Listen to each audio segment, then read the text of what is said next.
Hello student, कैसे हैं आप लोग। आशा करता हूँ आप लोग ठीक होंगे और अच्छे से पढ़ाई कर रहे होंगे। तो आज जो क्लास 12 के बच्चे हैं उनके लिए मैं आज आबी चैप्टर स्टार्ट कर रहा हूँ। तो चलिए देखते हैं कि आबी चैप्टर में क्या है। तो आइए, पहले होता है मैट्रिक्स क्या होता है, यानी आबी किसे कहते हैं। आबी किसे कहते हैं तो यमियन संख्याओं अथवा फलनों के क्रम विन्यास को तो यम यन आबी कहते हैं। जहाँ यम पंक्ति, जहाँ देखिए इसे बोलते हैं पंक्ति, जो ये होता है इसे बोलते हैं पंक्ति, इसे बोलते हैं पंक्ति और इसे बोलते हैं स्तंभ। ये हमारा होता है पंक्ति, ये हमारा होता है, ये हमारा होता है स्तंभ, ये होता है स्तंभ। तो स्टूडेंट, पंक्ति और स्तंभ को ही हम आव्यूह कहते हैं। तो आव्यूह का निरूपण किसे कैसे किया जाता है। आव्यूह का निरूपण तो मैं फिर से आपको बता देना चाहता हूँ कि जैसे कोई भी मैट्रिक्स दे रखा है, कोई मैट्रिक्स दे रखा है 1 2 3 4 5 6 7 8 9, कोई भी आपको मैट्रिक्स दे रखा है तो ये हमारा होता है पंक्ति, ये होता है स्तंभ।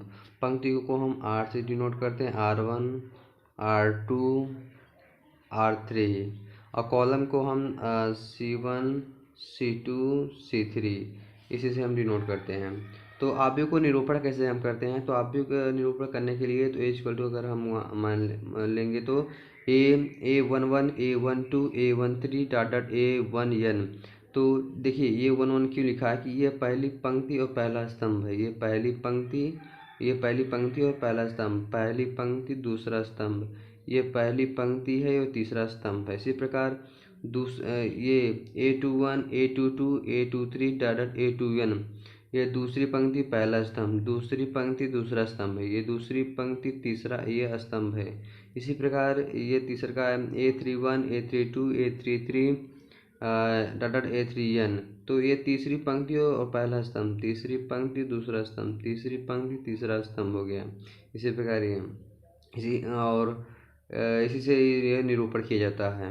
आगे तो देखिए, आव्यूह की कोटि या क्रम, ऑर्डर ऑफ मैट्रिक्स जिसे बोलते हैं इंग्लिश में। तो किसी आव्यूह में यम पंक्ति और यम स्तंभ को ही हम आव्यूह की कोटि कहते हैं। किसी भी पंक्ति होएगा, किसी आव्यूह में यम पंक्ति तथा यन स्तंभों को हम उनकी कोटि या क्रम कहते हैं। तो जैसे कोई भी मैट्रिक्स दे रखा है 1 2 3 4 5 6 7 8 9, ये आपका 3 ऑर्डर। इसमें देखिए एक पंक्ति, दो पंक्ति, 3 पंक्ति और एक 1 स्तंभ, 2 स्तंभ, 3 स्तंभ। तो इसमें पहले एक पंक्ति, दो पंक्ति, 3 पंक्ति, पहला कॉलम, दूसरा कॉलम, तीसरा कॉलम। तो इसमें आपका 3 × 3 मैट्रिक्स का ये आपका मैट्रिक्स है। इसमें आपको 3 कॉलम है और 3 इसमें कॉलम है और 3 पंक्तियाँ हैं। इसी को आव्यूह कोटि कहते हैं। तो आव्यूह कोटि अगर आपको ये पूछ लेगा, तो आप अगर जिसमें क्वेश्चन में आपको आव्यूह कोटि इसी का पूछ लेगा, तो आप लिखेंगे आव्यूह का कोटि, आव्यूह का कोटि यम क्रॉस n = तो इसमें आपको कितने कॉलम और कितने पंक्ति हैं। इसमें आपका पंक्ति, एक पंक्ति, दो पंक्ति, 3 पंक्ति और कॉलम 3 और स्तंभ कितने हैं, 1 2 3 स्तंभ। ये आपका कोटि, ये आपकी कोटि 3 × 3 हो गया। तो आगे देखिए, आगे स्टूडेंट देखिए, आव्यूह के प्रकार, टाइप्स ऑफ मैट्रिक्स जिसे बोलते हैं। पहला होता है क्षैतिज आव्यूह जिसे बोलते हैं हॉरिजॉन्टल मैट्रिक्स। वह आव्यूह जिसमें पंक्तियों की संख्या स्तंभों की संख्या से कम हो। कहने का तात्पर्य कि जिसमें पंक्तियों की संख्या स्तंभों की संख्या से कम हो। जिसमें देखिए इसमें एक पंक्ति और दो पंक्ति, इसमें एक स्तंभ, दो स्तंभ, 3 स्तंभ, 4 स्तंभ, 5 स्तंभ। इसमें आपका 2 पंक्ति और 3 स्तंभ, जिसमें मतलब पंक्तियों की संख्या कम हो और स्तंभों की संख्या ज़्यादा हो। तो इसमें आपका पंक्तियों की संख्या कम हो और स्तंभों की संख्या ज़्यादा हो। जिसमें देखिए आपका 2 × 5 का मैट्रिक्स है। इसमें देखिए पंक्ति को हम पहले मैं बता चुका हूँ कि पंक्ति को यम से और स्तंभ को यन से। तो इसमें पंक्ति कितना है, पंक्ति आपका 2 है और स्तंभ कितना है, 1 2 3 4 5 स्तंभ है। तो इसीलिए आपका ऑर्डर बनेगा, यानी ये आपका कोटि बनेगा 2 × 2 × 2 × 5 का बनेगा ये आपका मैट्रिक्स। इस प्रकार दूसरा का देखिए ऊर्ध्वाधर आव्यूह जिसे बोलते हैं वर्टिकल मैट्रिक्स। वह आव्यूह जिसमें पंक्तियों की संख्या स्तंभों की संख्या से अधिक हो, जिसमें मतलब पंक्तियों की संख्या ज़्यादा हो और स्तंभों की संख्या कम हो। तो देखिए इसमें पंक्ति कितना है, एक पंक्ति, दो पंक्ति, तीन पंक्ति, चार पंक्ति, स्तंभ कितने, एक स्तंभ, दो स्तंभ। तो इसमें आपको जैसे मैंने आपको पहले ही बता चुका हूँ, पंक्ति को यम से और स्तंभ को यन से। इसमें पंक्ति कितना है आपका 4 है और स्तंभ कितना है आपको, स्तंभ कितना है, स्तंभ इसमें आपका 2 है। इसी प्रकार देखिए आप पंक्ति आव्यूह या पंक्ति सदिश, इसे हम पंक्ति सदिश भी, पंक्ति आव्यूह को हम पंक्ति सदिश भी बोलते हैं, रो मैट्रिक्स और रो वेक्टर। तो आप इसे कैसे कहते हैं, देखिए वह आव्यूह जिसमें केवल एक ही पंक्ति हो, जिसमें सिर्फ केवल पंक्ति हो, उसे हम पंक्ति आव्यूह कहते हैं या पंक्ति सदिश कहते हैं। तो जैसे आपको कोई मैट्रिक्स दे रखा है, कोई आव्यूह दे रखा है जिसमें सिर्फ पंक्तियों के रूप में, देखिए सिर्फ ये पंक्तियों के रूप में है, और स्तंभों की संख्या 5 है। देखिए इसमें सिर्फ आपको पंक्तियों के रूप में दे रखा है। और स्तंभ आव्यूह किसे कहते हैं आप, स्तंभ आव्यूह किसे कॉलम मैट्रिक्स बोलते हैं। वह आव्यूह जिसमें सिर्फ केवल एक स्तंभ हो, देखिए सिर्फ स्तंभ है, देखिए सिर्फ यह स्तंभ है, यह 5×1 पंक्ति सिर्फ गिनेंगे तो 5 हो गया और स्तंभ 1 है। इसमें स्तंभ जिसमें स्तंभों की संख्या ज़्यादा हो, मतलब स्तंभों की संख्या सिर्फ एक स्तंभ हो, कहने का तात्पर्य इनका है कि स्तंभ आव्यूह। तो आगे देखिए स्टूडेंट, वर्ग आव्यूह किसे कहते हैं, स्क्वायर मैट्रिक्स जिसे बोलते हैं। वह आव्यूह जिसमें पंक्तियों की संख्या स्तंभों की संख्या बराबर हो, कहने का तात्पर्य कि जिसमें पंक्तियों की संख्या और स्तंभों की संख्या समान हो। तो आगे देखिए इसमें देखिए एक मैट्रिक्स दे रखा है, इसमें एक पंक्ति, दो पंक्ति, तीन पंक्ति, एक स्तंभ, दो स्तंभ, तीन स्तंभ। इसमें देखिए पंक्तियों की संख्या 1 2 3 और स्तंभों की संख्या 1 2 3। इसमें आपका पंक्तियों की संख्या और स्तंभों की संख्या बराबर है, तो इसीलिए वर्ग आव्यूह हो गया है। इसी प्रकार दूसरे का एग्जाम्पल देख लीजिए आप, देखिए वह एक पंक्ति, दो पंक्ति, पर मैंने पहले ही बता चुका हूँ, इसको हम पंक्ति बोलते हैं,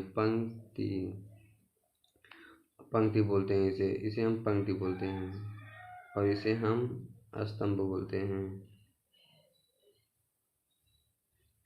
तो इसी प्रकार दूसरा का आप देख लीजिए, इसमें देखिए एक पंक्ति, दो पंक्ति और एक स्तंभ, दो स्तंभ। इसमें आपका पंक्ति की संख्या 2 और स्तंभों की संख्या 2, इसलिए इसका ऑर्डर हो जाएगा 2×2। विकर्ण आव्यूह किसे कहते हैं, विकर्ण आव्यूह इसे बोलते हैं इंग्लिश में डायगोनल मैट्रिक्स। यदि किसी वर्ग आव्यूह के मुख्य विकर्ण के अतिरिक्त सभी अवयव शून्य हों, कहने का तात्पर्य कि ये देखिए ये हमारा ये होता है मुख्य विकर्ण, ये मुख्य विकर्ण होता है, ये मुख्य विकर्ण के छोड़कर सभी अवयव शून्य हो। देखिए ये भी शून्य है, ये शून्य, ये भी शून्य है। तो मुख्य विकर्ण को छोड़कर सभी अवयव शून्य हो, तो इसे हम कहते हैं विकर्ण आव्यूह। इसी प्रकार ये दूसरे का एग्जाम्पल देख लीजिए आप लोग, ये मुख्य विकर्ण है, आपको मैंने पहले बताया कि ये मुख्य विकर्ण जिसे डायगोनल मैट्रिक्स बोलते हैं, इसको छोड़कर इसके सभी अवयव शून्य हो। अजय अब आदिश आव्यूह किसे कहते हैं, स्केलर मैट्रिक्स। वह विकर्ण आव्यूह, वह विकर्ण बोल सकते हैं, वह विकर्ण आव्यूह बोल सकते हैं या वर्ग आव्यूह भी बोल सकते हैं। वह विकर्ण आव्यूह जिसके मुख्य विकर्ण के सभी अवयव समान हो, जिसके मतलब मुख्य विकर्ण के सभी अवयव समान हो, चाहे वो यहाँ 1 रहे, चाहे 2 रहे, चाहे 3 रहे, चाहे 4 रहे, चाहे 5 रहे, चाहे 6 रहे, कुछ भी हो, इसी अगर मुख्य विकर्ण के अवयव समान हो, बाकी सभी अवयव शून्य हो, उसे आदिश आव्यूह कहते हैं। देखिए यहाँ ये भी समान है।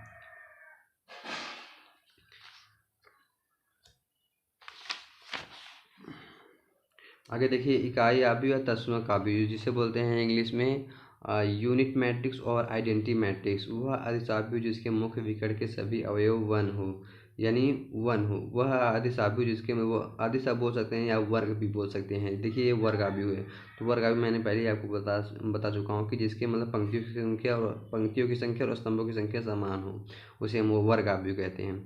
तो यह इकाई आव्यूह किसे कहते हैं, वह आदिश आव्यूह जिसके मुख्य विकर्ण के सभी अवयव 1 हो। देखिए इसके मुख्य विकर्ण के सभी अवयव 1 हैं, इसीलिए इसे इकाई आव्यूह या तत्समक आव्यूह कहते हैं। देखिए ये अगला एग्जाम्पल आप लोग देख लीजिए, इसमें भी आपका मुख्य विकर्ण की संख्या 1 है, इसलिए आपका ये तत्समक आव्यूह होगा। नेक्स्ट अगला देखिए, अगला में क्या है आपका शून्य शून्य आव्यूह या रिक्त आव्यूह बोलते हैं इसे। जीरो मैट्रिक्स और न्यूल मैट्रिक्स बोलते हैं। यदि किसी आव्यूह का प्रत्येक अवयव शून्य हो, इसमें जो है पंक्ति हो चाहे स्तंभ हो, इसके प्रत्येक अवयव शून्य हो तो उसे शून्य आव्यूह कहते हैं। त्रिभुज आव्यूह किसे कहते हैं? Triangle matrix. देखिए ट्रिंगुलर मैट्रिक्स दो प्रकार का होता है, एक ऊपरी त्रिभुज आव्यूह अपर ट्रिंगुलर मैट्रिक्स जिसे बोलते हैं। देखिए वह वर्ग आव्यूह जिसके मुख्य विकर्ण के नीचे के सभी अवयव, जो मुख्य विकर्ण होता है, मुख्य विकर्ण मैंने आपको पहले बता चुका हूँ, मुख्य विकर्ण ये है, इसके नीचे के सभी अवयव जीरो हों तो उसे आपको ऊपरी त्रिभुज आव्यूह कहते हैं, इसे यानी अपर ट्रिंगुलर मैट्रिक्स कहते हैं। इस प्रकार देखिए आप लोग ये वाला देख लीजिए, निम्न त्रिभुजीय आव्यूह किसे कहते हैं? लोअर ट्रिंगुलर मैट्रिक्स जिसे बोलते हैं। वह वर्ग आव्यूह जिसके मुख्य विकर्ण के ऊपर के सभी अवयव शून्य हो। तो मैंने आपको पहले बता चुका हूँ कि मुख्य विकर्ण ये है, मुख्य विकर्ण ये है। स्टूडेंट मैं बार बार बता रहा हूँ कि मुख्य विकर्ण यही है, इसके ऊपर के सभी अवयव जीरो हो तो उसे निम्न त्रिभुज आव्यूह यानी लोअर ट्रिंगुलर मैट्रिक्स कहते हैं।